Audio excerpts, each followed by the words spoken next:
Growing up in northern Newfoundland, again involved in every aspect of the Corps, the band, Corps cadets, just being involved in the Corps, that God wanted more from me, and thus answering that call. I was at a Congress in 2001. God gave me an ultimatum, and it was like, Lisa, you know what I want you to do. You either do it now, or it's not going to happen the way I had planned. That was in June of 2001. The wheels went in motion, and in September of 2002, we found ourselves in training college. The thing that I found about ministry was perspective, and finding out, yeah, there's those days that you're going to have, those rough days, those difficult days.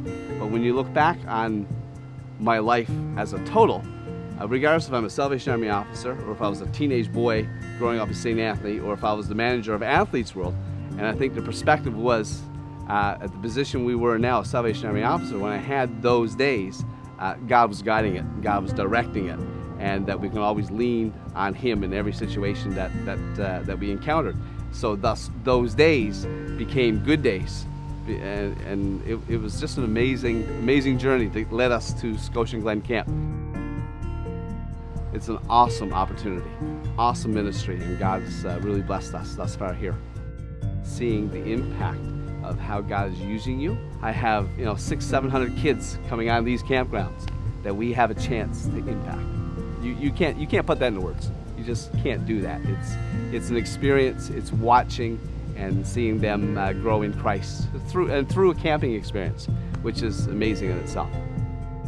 I love that piece of still being a pastor, still being in that role, but not having to be so regimental, uniformed, and whatnot. People know who I am. People know who I stand for. So when I go around with my red t-shirt with staff written across the back, they still know what I stand for. And because of that, it breaks down barriers with the kids. That I'm not walking around all day long in a uniform and kind of having that separation. Yeah, I love the t-shirt shorts. I think it's great. I think every officer should have t-shirt and shorts. I think it's awesome. We have 3 girls. We have Haley. She's actually on camp staff and our kitchen staff. We have 2 little ones. We have Abigail, who's 9.5, and we have Jordan, who's 8 as well. And they are a huge part of who we are, a huge part of our ministry.